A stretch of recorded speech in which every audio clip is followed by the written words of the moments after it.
না হলে কিন্তু বড় কঠিন। সাধারণ মানুষ কি বলে? সংসার ধর্ম, বড় ধর্ম। এখানে দুটো শব্দ আছে, একটা সংসার, একটা ধর্ম। সংসার করলে তোমাকে ধর্ম করে তারপর সংসার করতে হবে, ধর্মময় জীবনযাপন করতে হবে। সংসার করবে কিন্তু ধর্ম যদি বাদ পড়ে যায় তাহলে পারে কিন্তু তোমার জীবন বিফল হয়ে যাবে। তাই বিশ্বরূপ চলে গেলেন সংসার ত্যাগ করে সন্ন্যাস নিয়ে। মহাপ্রভু বললেন, দেখো পিতা, দেখো মা, কোন পরিবারে যদি একজন সন্ন্যাসী হয়, বৈষ্ণব হয়, ভক্ত হয়, তার পিতৃকুল মাতৃকুল দুকুল উদ্ধার হয়। শুধু তাই নয়, দুকুলের 21 পিঢ়ি উদ্ধার হয়ে যায়। পিতৃকুলের 14 পিঢ়ি আর মাতৃকুলের 7 পিঢ়ি। পিতৃকুলের 14 পুরুষ আর মাতৃকুলের 7 পুরুষ উদ্ধার হয়। কোন বংশে যদি একজন বৈষ্ণব হয়, একজন ভক্ত হয়, একজন সন্ন্যাসী হয়, সে কন্যাই হোক আর পুত্রই হোক, এমন না যে ছেলেই হতে হবে। মায়েরাও যদি ভজন করে, মায়েরাও যদি ভক্ত হয়, তাহলে পিতৃমাতৃকুল উদ্ধার। পিতৃকুলের আগের 7 পুরুষ, পরের 7 পুরুষ।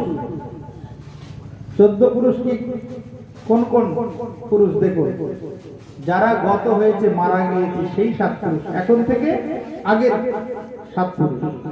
আর যাদের এখনো জন্ম হয়নি, ওই কুলে যারা জন্ম নেবে, সেই 7 পুরুষ উদ্ধার পিতৃকুলে। তাহলে একটা বৈষ্ণব যদি শুদ্ধ বৈষ্ণব হতে পারে, বংশকে কিভাবে উদ্ধার করে দেখো। আর মাতৃকুলের 7 পুরুষ, মায়েরও 7 পুরুষ উদ্ধার। ওই জন্যে কুলম পবিত্রম জননী কৃতার্থা বসুন্ধরা চ বসতি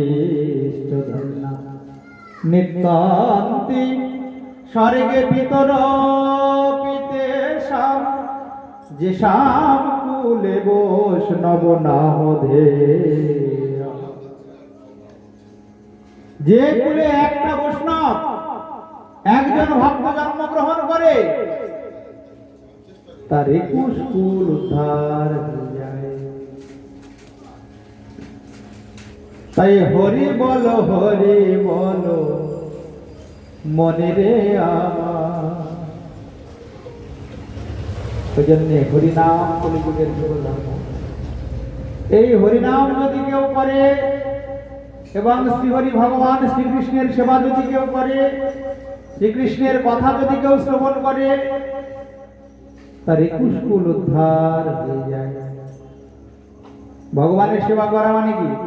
ভগবান যেমন বলেছেন শাস্ত্রে সেটাকে পালন করা। ভগবান যা নিষেধ করেছেন তা ত্যাগ করতে হবে, আর ভগবান যেগুলি আদেশ করেছেন সেটা গ্রহণ করতে হবে। তাকে বলা হয় ভগবানের ভক্ত হওয়া বা ভগবানের সেবা করা। ভগবান বললেন, আমাকে যে না দিয়ে খায় সে অর্জুন কি, সে গ্রাসে গ্রাসে পাপই ভক্ষণ করে। ভগবানকে যেটা দেওয়া যাবে না সেটা খাওয়া যাবে না। সকালবেলা উঠে চা করে কেউ ভগবানকে দেয়? নাও দামি বিস্কুট আর 1 কাপ চা দিয়ে দাও, কফি দিয়ে দিলাম, দেওয়া যায়? কোন বাড়িতে দেয় চা আর কফি? ভগবানকে দেওয়া যায় না, কারণ চা হচ্ছে নেশা জাতীয় দ্রব্য। চা খেলে নেশা। দেখবেন খুব খিদে পেয়েছে, 1 কাপ চা খাবেন আর খিদে থাকবে। ওর মধ্যে নিকোটিন নামে একটা বিষাক্ত পদার্থ দেওয়া আছে, ওই জন্য চা খেলে নেশা হয়। ওই চা সর্বপ্রথম বন্ধ করতে হয়, কারণ ভগবানকে দেওয়া যায় না। আর অন্য নেশার তো কোনো কথাই নেই। একে বলা হয় ভগবানের ভক্ত হওয়া, শুদ্ধ ভক্ত হতে হবে। একটা জন্ম যদি কেউ শুদ্ধ ভক্ত হতে পারে, তার 21 কুল উদ্ধার হয়ে যায়। তা ভগবান সচিনন্দন গৌর হরি বললেন, ভালো হইল বিশ্বরূপ সন্ন্যাস করিল, পিতৃকুল মাতৃকুল 2 উদ্ধারিল। আমি তো করিব তোমা দুহার সেবন, শুনিয়া সন্তুষ্ট হইল পিতা মাতার মন। মহাপ্রভু বললেন, দেখো মা, তুমি দুঃখ করো, আমি তো আছি, আমি তোমাদের মনোবাসনা পূর্ণ করব। ভগবান হয়ে দেখুন কত মাতৃভক্ত আমার গৌর হরি। বললেন, মা তুমি দুঃখ পেও না, আমি তোমার মনের বাসনা পূর্ণ করবো। কে বলছেন এই কথা? মহাপ্রভু বলছেন। মহাপ্রভুকে কলিযুগের যিনি ভগবান, যিনি ব্রজেন্দ্র নন্দন কৃষ্ণ, তিনি কলিযুগে অবতীর্ণ হয়ে পিতামাতাকে সান্ত্বনা দিচ্ছেন যে দেখো তুমি দুঃখ করো না, আমি তো আছি, আমি তো করিব তোমা দুহার সেবন। শুনিয়া সন্তুষ্ট হইল পিতা মাতার মন। বাহ, তুমি কোনোদিন নিমাইয়ের কাছে আশা করিনি এ কথা, কিন্তু আমাদের দুঃখ দূর করার জন্য নিমাই ভালো কথা বলেছে। যে যায় সে তো আর ফিরে আসে না, বিশ্বরূপ আর আসবে। এটাই সন্ন্যাস ধর্মের নিয়ম। সন্ন্যাসী যদি কেউ হয়ে যায়, পিতা মাতার গৃহে আর আসতে পারবে না। এমনকি এই সন্ন্যাস আছে 4 প্রকার: বৃহদক, কুটিচক, হংস, পরমহংস। যে কোনো এক প্রকার সন্ন্যাস যদি কেউ আশ্রয় করে, পিতা পর্যন্ত সন্তানকে প্রণাম করতে হবে। এটা নিয়ম। নিত্যানন্দ কি সন্ন্যাস? সন্ন্যাস ওনার ছিল পরমহংস সন্ন্যাস। ওটা তো অবধূত, অবধূত নিত্যানন্দ। নিত্যানন্দ তত্ত্ব আগামী ওই নিত্যানন্দ ত্রয়োদশীর দিন আস্বাদন হবে। ওই দিন নিত্যানন্দের বিষয়টা পরিপূর্ণ বর্ণন হবে। আমার পাঠ আছে ওই হরিসভা নিত্যানন্দ ত্রয়োদশীতে, ওই দিন আসবেন। নিত্যানন্দের একদম জন্ম থেকে অন্তর্ধান পর্যন্ত নিত্যানন্দ তত্ত্ব, নিত্যানন্দ পূর্বে কি ছিলেন, কেন তিনি অবধূত হলেন, কেন তিনি সংসারী হলেন, কেন তিনি 2টি বিবাহ করলেন, আবার তিনি অবধূত ভেসে কেন সর্বত্র বিচরণ করেন, মহাপ্রভুর সঙ্গে যে নিত্যানন্দের মিলন হয়েছিল, কিভাবে নিত্যানন্দ মিলন হলো, সব আস্বাদন হয়ে আগামী নিত্যানন্দ ত্রয়োদশী। কোথায়? ওই হরিসভা, মনে রাখবে। ওই নিত্যানন্দ ত্রয়োদশী ব্রত করতে হয় কিরকম ব্রত? একাদশীর মতো, কিন্তু কথা শুনতে হবে। সংসারী অথচ সন্ন্যাসী। সংসারী হয়ে কি করে সন্ন্যাসী হওয়া যায়, নিত্যানন্দ দেখিয়েছে। নিত্যানন্দ মহাপ্রভু তো সংসার করলেন, তারপরে সন্ন্যাস নিলেন। নিত্যানন্দ প্রভুর সন্তানও হয়েছে, হয়নি? নিত্যানন্দ প্রভুর সন্তানের নাম কি? হ্যাঁ, বীরচন্দ্র প্রভু। নিত্যানন্দের সন্তানের নাম বীরচন্দ্র। তারপরেও তিনি সন্ন্যাসী কেন? ওই সন্ন্যাসটা হলো পরমহংস সন্ন্যাস। বৃহদক, কুটিচক, হংস, পরমহংস। তো সন্ন্যাসী হয়ে গেলেন যখন আমাদের বিশ্বরূপ, তখন পিতামাতাকে সান্ত্বনা দিলেন, কোনো চিন্তা করো না মা, আমি তো আছি, আমি তোমাদের মনোবাসনা পূর্ণ করব। আমি তো করিব তোমার দুহার সেবন। শুনিয়া সন্তুষ্ট হইল পিতা মাতার মন। একদিন নৈবদ্য তাম্বুল খাইয়া ভূমিতে পড়িলা প্রভু অচেতন হইয়া। এইখানে একটা কথা আছে, নৈবেদ্য তাম্বুল। তাম্বুল মানে কি? ওইখানে কিন্তু কোনো মশলা ছিল না। ওই তাম্বুল কিন্তু আমরা যে খাই একবারে জর্দা দিয়ে লাল করে মুখ, ওইটা শুধু পান আর সুপারি, তাকে বলা হয় তাম্বুল। তথাপি শাস্ত্রে নিষেধ আছে, তথাপি শাস্ত্রে নিষেধ করেছে। কেমন? কেন? ভগবান খেতে পারে, আমরা খেতে পারবো না? বললো ভগবান তো একাদশীতে অন্ন খায়, আমাদের কি খাওয়া ঠিক হবে? একাদশীতে জানেন তো ভগবানকে ভোগ দেওয়া যায়, অন্ন ভোগ। আমরা ভগবানকে পাওয়ার জন্য একাদশী করব, ভগবান কার জন্য একাদশী করব? হ্যাঁ, ওই জন্য ভগবানকে যা দেওয়া যাবে সব খাওয়া যাবে না। তাহলে তো একাদশীতে অন্ন ভাত রুটি খেতে হবে, কিন্তু শাস্ত্র নিষেধ করে। তো এই লীলা বলছেন, ভূমিতে একদিন নৈবেদ্য তাম্বুল খাইয়া ভূমিতে পড়িলা প্রভু অচেতন হইয়া। আস্তে ব্যস্তে পিতা মাতা মুখে দিল পানি, সুস্থ হইয়া কহে প্রভু অপূর্ব কাহিনী। হঠাৎ একদিন অচেতন হয়ে গেলেন মহাপ্রভু।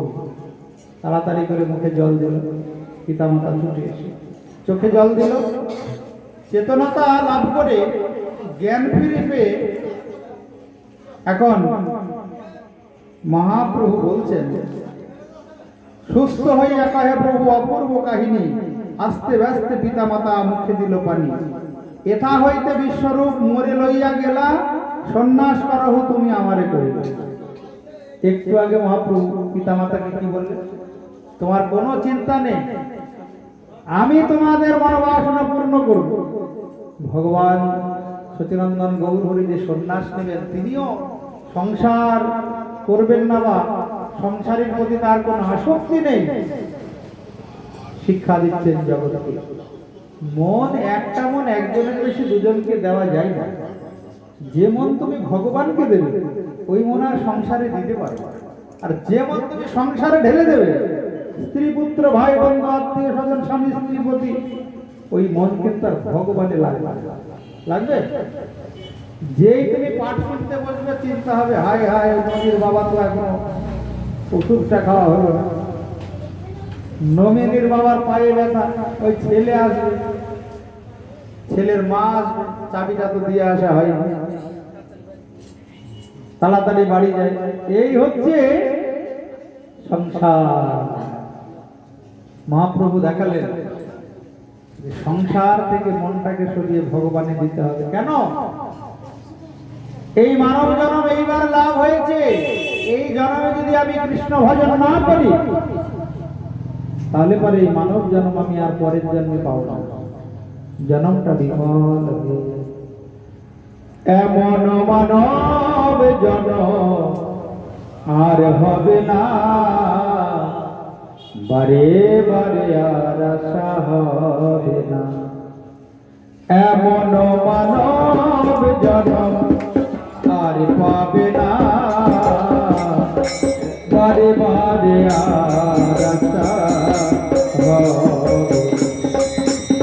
মন বারে বারে আর আশা হবে না। এমন মানব জন্ম আর পাবে না, বারে বারে আর আশা হবে। মন বারে বারে আর আশা হবে। তুমি যাহা করে গেলে আসিয়া হে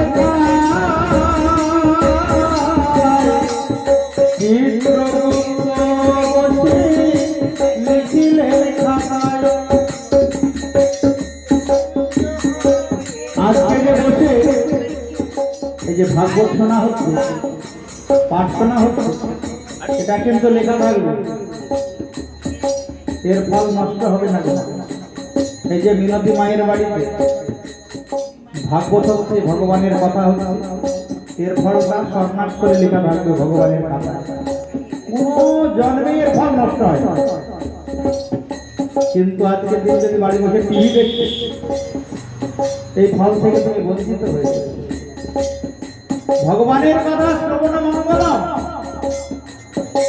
এই কথা শ্রবণ করলেই জীবের মঙ্গল।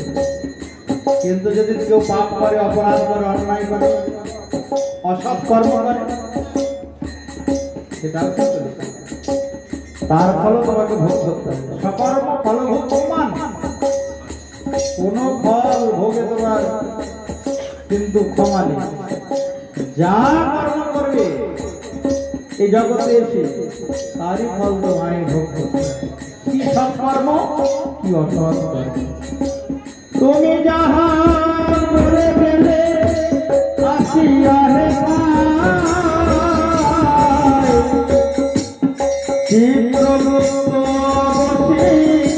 লিখিলেন খাতায়, তোমার বিচার করিবে সেই বিধাতায়, তোমার বিচার করিবে সেই বিধাতায়।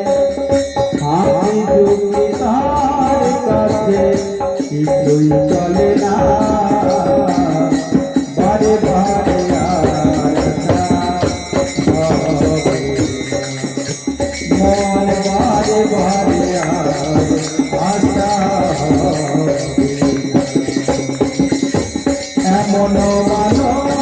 জনম আর যাবে না, বারে বারে মনে বারে বারে আর আশা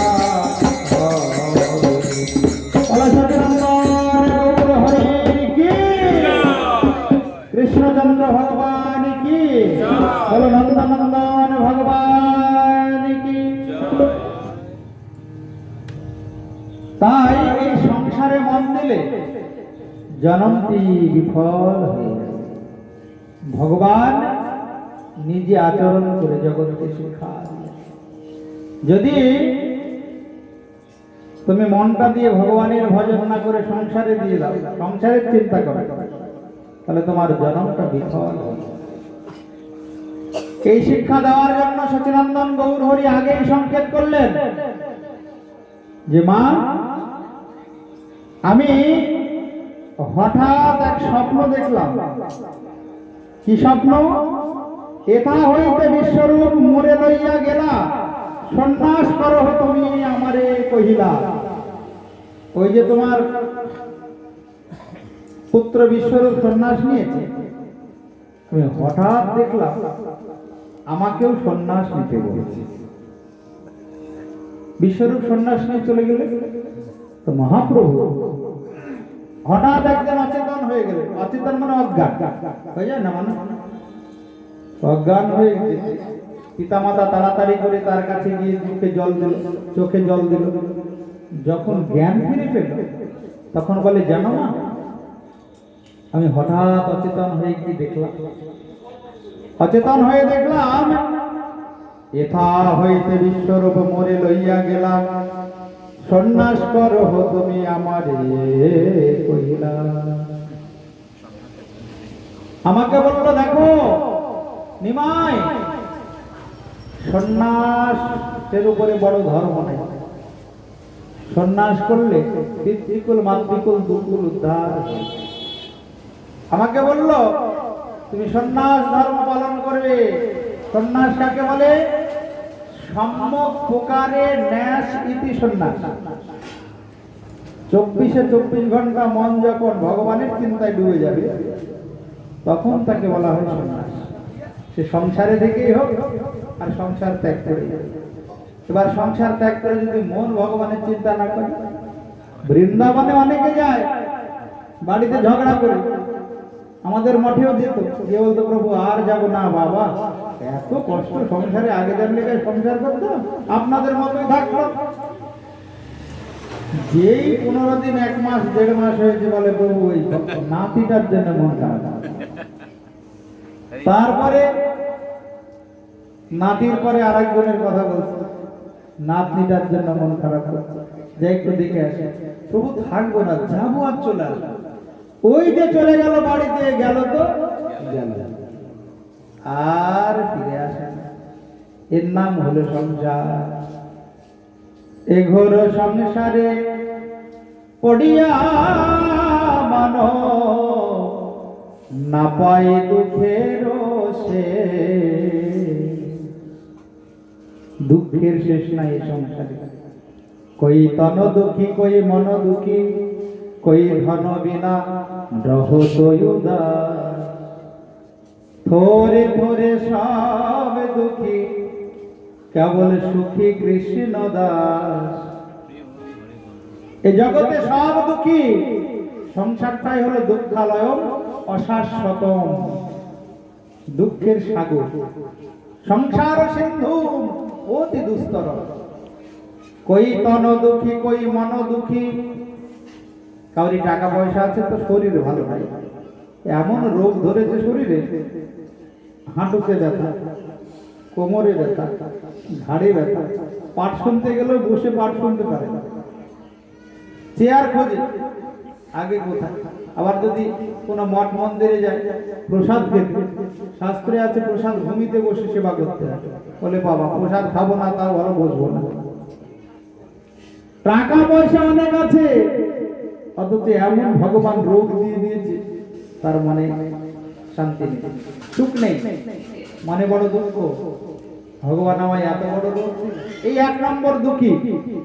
দু নম্বর দুঃখীকে শরীরটা হয়তো সুস্থ আছে, মানসিক কষ্ট, স্বামী স্ত্রীতে মিল নেই, একজন ডান দিকে যেতে বললে আর একজন বাঁ দিকে চলে যায়।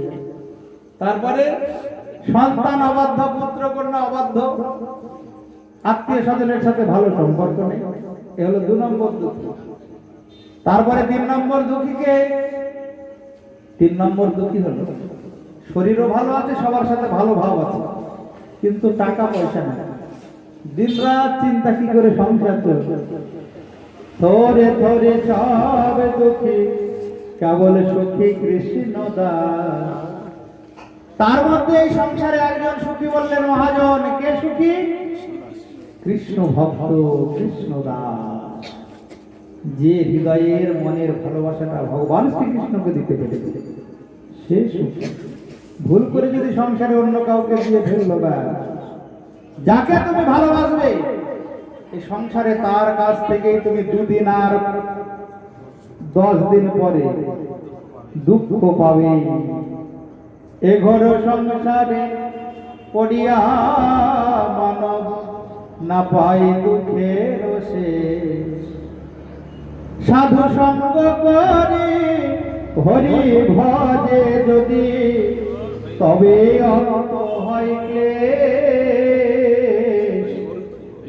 তবে অন্ত হয় ক্লেশ। এ ঘোর সংসারে পড়িয়া মানব না পাই দুঃখের শেষ।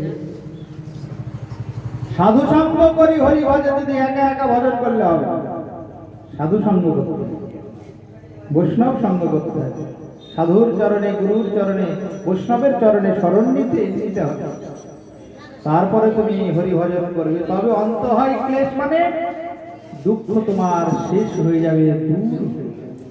তাই ভগবানের কাছে প্রার্থনা করতে হয় নিত্য যেন সাধু সঙ্গ লাভ হয়, সাধু দর্শন হয়। কেন? সাধু সঙ্গে হরি কথা, কৃষ্ণ কথা, হরি নাম, কৃষ্ণ নাম শ্রবণ করলে কি হয়? মন ধীরে ধীরে ভগবানের প্রতি আকৃষ্ট হয়, ভগবানের দিকে যায়। আর যত তুমি সাধু সঙ্গ, বৈষ্ণব সঙ্গ থেকে দূরে থাকবে, তত মন তোমার ভগবান থেকে দূরে সরে যাবে। তাই সাধু সঙ্গ সর্বশাস্ত্রে কয়, লবমাত্র সাধু সঙ্গ সর্বশক্তি। তাই সাধু সঙ্গ বড় দুর্লভ। মানব জন্ম যদি সাধু সঙ্গ লাভ হয়, তাহলে তার জন্মটা ধন্য হয়ে যায়, ভক্তি আছে না, সমস্ত দুঃখ দূর হয়ে যায়। সাধু সঙ্গ না হলে ভক্তি আসবে না, কারণ ভক্তিস্তু ভগবত ভক্ত সঙ্গেন পরিযায়। ভক্তি লাভ হয় কোথায় গেলে? হাটে বাজারে, দোকানে নয়, সাধু সঙ্গে একমাত্র ভক্তি লাভ হয়। ভক্তির জন্মমূল হয় সাধু সঙ্গ। আর যতদিন না ভক্ত সঙ্গ, সাধু সঙ্গ লাভ হবে, হরিনাম সংকীর্তনে রুচি না হবে, তত জন্ম তোমাকে এই সংসারে আসতে হবে। কখনো পশু, পাখি, কীট, পতঙ্গ, বৃক্ষলতা আদি বিভিন্ন জন্ম লাভ করবে। আর এক জন্মে যদি সাধু সঙ্গ লাভ হয়ে যায়, হরি কথায় রুচি হয়ে যায়, হরিনামে রুচি হয়ে যায়, তোমার দুর্লভ মানব জন্ম ধন্য।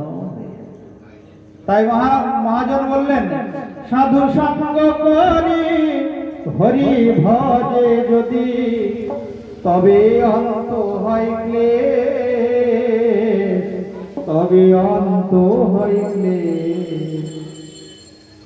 সংসার অনলে জ্বলিছে হৃদয়, অনলে বাড়ায় অনল।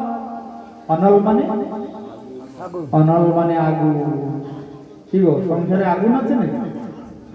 হ্যাঁ, সংসারে আগুন আছে। এই সকালবেলা ভালো ভাব তো দুপুর বেলা লেগে গেল, দুপুর বেলা ভাব বলো তো রাত্রিবেলায় শুরু হলো ঝগড়া, চিৎকার, চেঁচামেচি।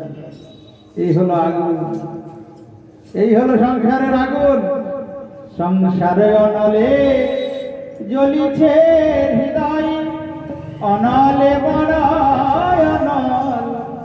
অপরাধ ছাড়ি লয় কৃষ্ণ নাম, অনলে পড়ে জল। আগুনে যদি জল পড়ে কি হবে? আগুন নিভে যাবে। এই সংসার অনলকে নেভানো, নির্বাপিত করার উপায় কি কলিযুগে? একমাত্র হরি নাম, তাও একা করলে হবে না, সাধু সঙ্গ করে হরি ভজে যদি, তবে অন্ত হয় ক্লেশ, তবে অন্ত হয় ক্লেশ। এখানে দুটো শব্দ আছে না, একটা সাধু, একটা সঙ্গ। সঙ্গ মানে কি? সঙ্গ মানে হলো আসক্তি। সাধু মানে যিনি সৎ পথে জীবন যাপন করেন। সাধনতি সাধয়তি ইতি সাধু, যিনি নিজে সাধন ভজন করেন এবং জগতের জীবকে সাধন ভজনের মার্গ পথকে দর্শন করান, তিনি সাধু। আর সঙ্গ কাকে বলে? সঙ্গ শব্দের অর্থ ভক্তিবিনোদ ঠাকুর বললেন আসক্তি। সাধুর কথায়, সাধুর মুখে হরি কথা কৃষ্ণ কথায় যে আসক্তি, প্রীতি, ভালোবাসা, তাকে বলা হয় সাধু সঙ্গ। শুধু সাধুর পেছনে পেছনে ঘুরলে হবে, চরণ ধুয়ে একবারে পরিষ্কার করে দিলে হবে, এগুলো সাধু সঙ্গ না। সাধু সঙ্গ হচ্ছে সাধু মুখে হরি কথা কৃষ্ণ কথায় রুচি, আসক্তি, তাকে বলা হয় সাধু সঙ্গ। সাধু মুখে যে তুমি উপদেশ শ্রবণ করলে, সৎ উপদেশ, সেই উপদেশ জীবনে পালন করার নাম হলো সাধু সঙ্গ। শুধু সাধু দেখলাম, প্রণাম করলাম, একটাও কথা শুনলাম না। হ্যাঁ, সাধু বলল যে দেখো প্রত্যেকদিন ভগবানকে প্রণাম করবে, ভগবানকে সেবা দেবে, নিজে খাবে না যেটা ভগবানকে না দেয়। ও সাধুকে চরণও ধুয়ে দিলাম, প্রণামও করলাম, পাঠও শুনলাম, কিন্তু নিজের মন মতো যা ইচ্ছে তাই করলাম, ওটা সাধু সঙ্গ হলো। সাধু সঙ্গ করি হরি ভজে যদি, তবে অন্ত হয় ক্লেশ, তবে অন্ত হয় ক্লেশ। সাধু সঙ্গ, সাধু সঙ্গ সর্বশাস্ত্রে কয়, লবমাত্র সাধু সঙ্গে সর্বসিদ্ধি হয়। এক লব যদি সাধু সঙ্গ হয়ে যায়, সাধু সঙ্গ শব্দটা ব্যাখ্যা করেছি কিন্তু মনে থাকবে তো? সাধু সঙ্গ মানে কি? সাধুর কথায়, সাধুর উপদেশে রুচি, আসক্তি এবং সেই উপদেশ মতো জীবনযাপন, তাকে বলা হয় সাধু সঙ্গ। তো লব মাত্র সাধু সঙ্গে সর্বসিদ্ধি হয়। লব মানে কম নয়, কতটুকু কম? 250, 500, 50, 25। লব মানে কতটুকু কম, ছোট কতটুকু ছোট? শোনা নাই কোনোদিন? ভালো করে মন দিয়ে মনে রাখে। লবমাত্র সাধু সঙ্গে সর্বসিদ্ধি হয় বলে না, লব মানে কতটুকু? 1 সেকেন্ডের 11 ভাগের 1 ভাগকে বলা হয় লব। ওইটুকু সময় যদি সাধু সঙ্গ হয়ে যায়, তোমার সর্বসিদ্ধি হয়ে যাবে। নিতাই গৌর প্রেমানন্দে হরি হরি।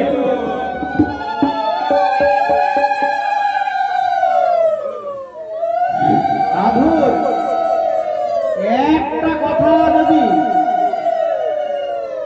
তোমার মাথায় থেকে যায়, জীবনের পরিবর্তন হয়।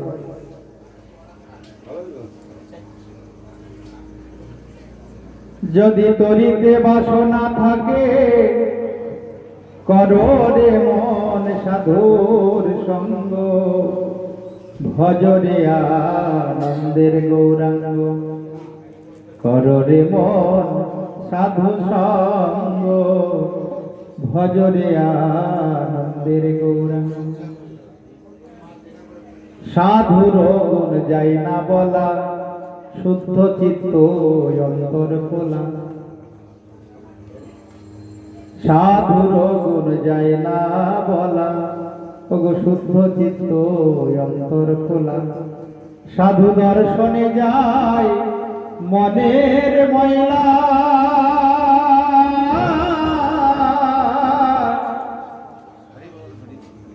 পাগল মনামা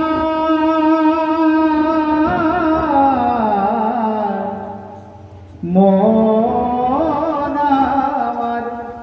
ও সাধু দর্শনে যায় মনের ময়লা, পরশে হয় প্রেম তরঙ্গ, ভজরে আনন্দের গৌরাঙ্গ, করো রে মন সাধুর সঙ্গ। ওই সাধু জনার প্রেম হিল্লোলে কত মানিক মুক্তা ফলে, সাধু যারে কৃপা করে প্রেমময় দেয় প্রেমানন্দ, কররে মন সাধুর সঙ্গ। যদি তরিতে বা শোনা থাকে, কররে মন সাধুর সঙ্গ। ভজরে আনন্দের গৌরাঙ্গ, ধরে মন সাধু সঙ্গ। লবমাত্র সাধু সঙ্গে সর্বসিদ্ধি হয়। বোঝা গেল কতটুকু সাধু সঙ্গ হলে জনম ধন্য হয়ে যায়। লব 1 সেকেন্ডের 11 ভাগের 1 ভাগ, ওইটুকু সময় যদি সাধু সঙ্গ হয়, সর্বসিদ্ধি হয়, তাহলে সাধুর কি মহিমা ভাব, সাধুর জগতে কি মহিমা।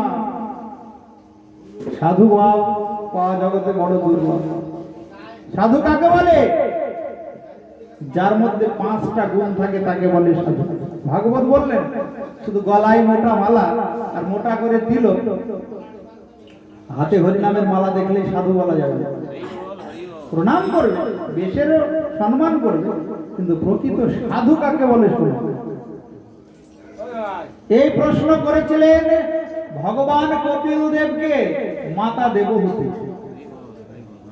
মাকে উপদেশ করেছিলেন ভগবান, যেমন এই সচিনন্দন গৌর হরি পিতা মাতাকে দিয়ে জগৎকে শিক্ষা দিচ্ছেন, তদ্রূপ শ্রীমদ ভাগবতে 3য় স্কন্ধে কপিল দেবহূতি সংবাদে কপিল দেব মাকে দিয়ে জগৎকে শিক্ষা দিয়েছে।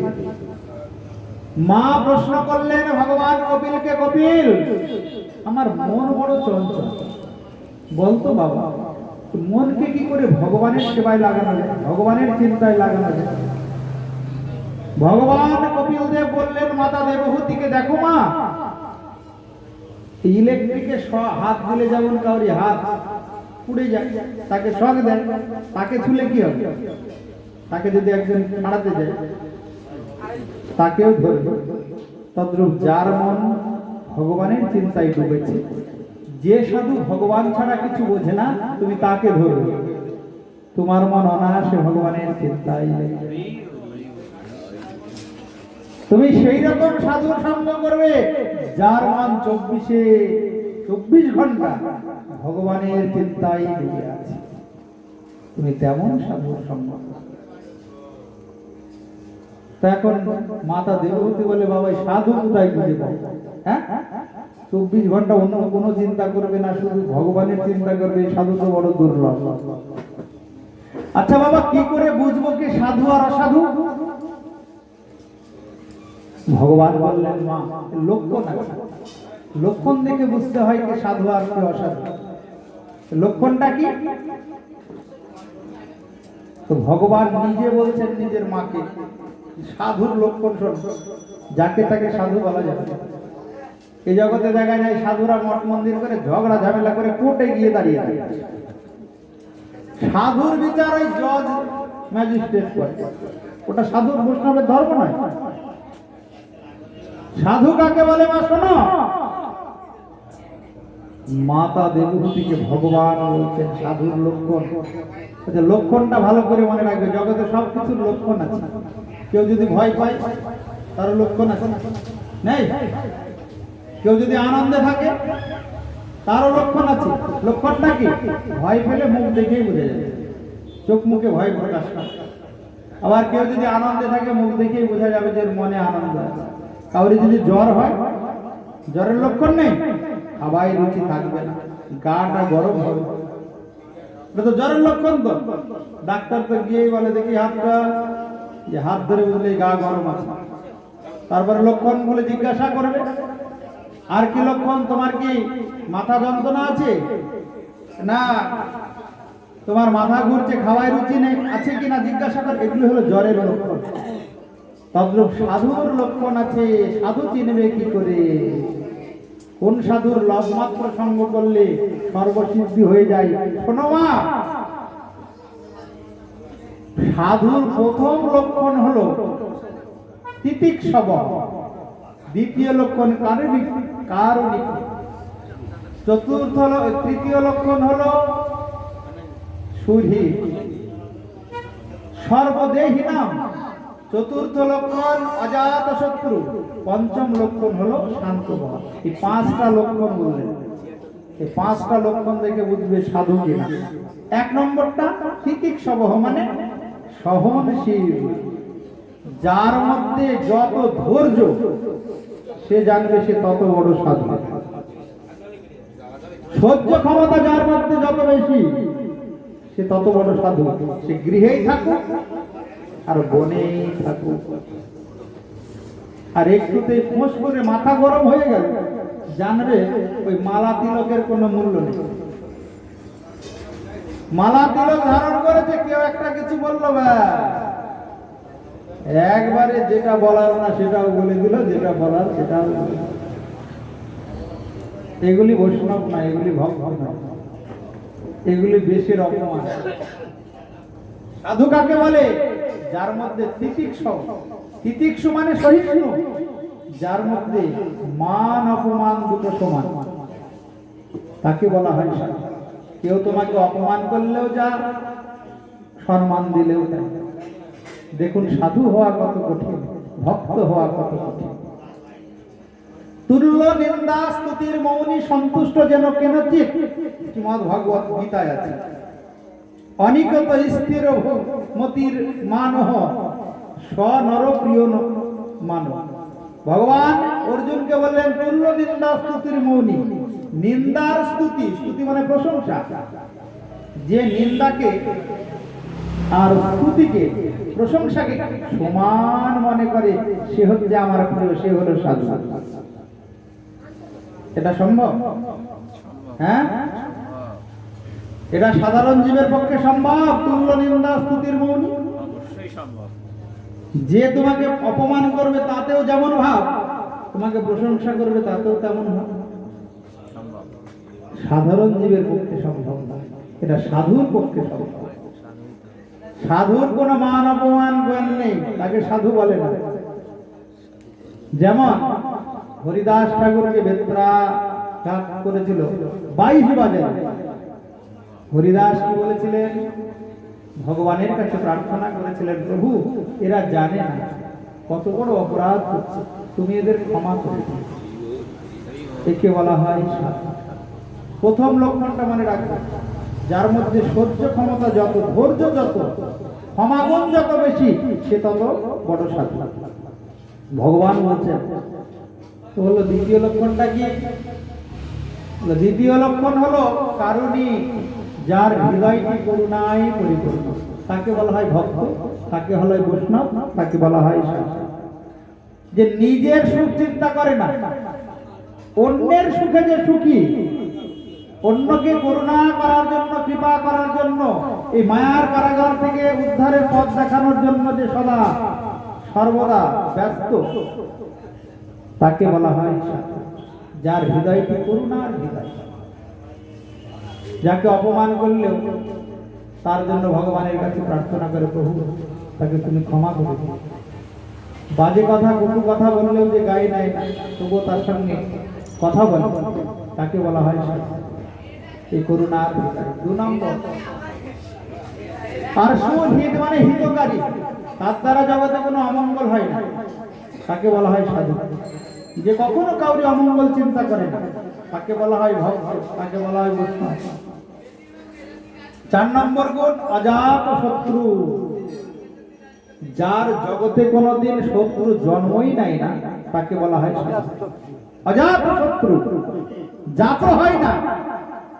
ভগবান বলছেন, মাকে শোনো, ভক্ত বৈষ্ণব সাধু কাকে বলে? ওই রকম সাধুর সঙ্গ করো, লবমাত্র সাধু সঙ্গে সর্বসিদ্ধি হয়ে যাবে। নিতাই গৌর প্রেমানন্দে।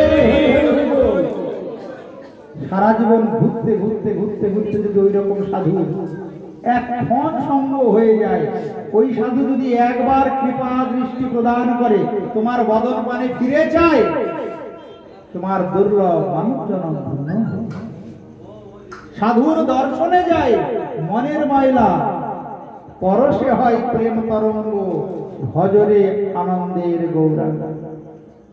সাধু যদি একবার শুধু তাকায়, কৃপা দৃষ্টি প্রদান করে, তোমার দুর্লভ মানব জন্ম ধন্য। জগতে এত সাধুর মহিমা, জগতে সাধুর বড় মহিমা। অজাত শত্রু 4 নম্বর গুণ, যার শত্রু জন্মই নেয় না। আর আমাদৃশ জীবের কি হয়? কপালে লম্বা করে তিলক, গলায় মোটা মালা, তো বাড়ির পাশের লোকের সাথে কথা নেই, বাড়ির পাশের লোকের সঙ্গে ঝগড়া, অথচ হরে কৃষ্ণ কৃষ্ণ কৃষ্ণ হরে হরে হরে রাম হরে রাম। এই ওর বাড়ি যাবি না, ওর সাথে কথা বলবি না, হ্যাঁ? ওরা আমার ওই বাড়ির সাথে আমার ভালো ভালো। সাধুর লক্ষণ, ভক্তের লক্ষণ না। ভক্ত হতে, বৈষ্ণব হতে বহু জন্ম লেগে যাবে, সাধু হতে বহু জন্ম অপেক্ষা করতে হবে। সাধুর লক্ষণ ভাগবত বলেছেন, কপিল দেব হরি সন্তান। অজাত শত্রু জীবনে কোনদিন কাউরির সঙ্গে তার শত্রুতা থাকবে না। সাধুর শত্রুতা থাকবে কার সঙ্গে? সাধু তো জানে প্রত্যেকটা জীবের হৃদয়ে আমার ভগবান বসে আছে, প্রত্যেকটা মানুষের হৃদয় ক্ষেত্র আমার ভগবানের নিবাস স্থল, সেখানে তো আমার ভগবান বাস করে। আমি যদি একটা জীবকে হত্যা করি, একটা জীবকে দুঃখ দিই, তাহলে তো ভগবানকে দুঃখ দাও। সাধু জানে প্রত্যেকটা জীব ভগবানের সন্তান, সেই সন্তানকে কষ্ট দিলে আমার প্রভু ভগবান কোনোদিন আমায় কৃপা করবে না। কাউরি সন্তানকে দুঃখ কষ্ট দিলে তার পিতামাতা কি তাকে আশীর্বাদ করে? ঠিক না? তার সঙ্গে কথা বলবো, কোনোদিনও বদন পানে ফিরে চাই। ওই জন্য সাধু হলো অজাত শত্রু। মনে রাখবে, ভক্ত হতে হলে কিন্তু এইরকম হতে হবে। কাউরির সঙ্গে লড়াই ঝগড়া, মনোমালিন্য করবো, আর ওদিকে ঠাকুর সেবা করবো, হরিনাম করবো, ওই হরিনামের ফল তোমার লাভ হবে না।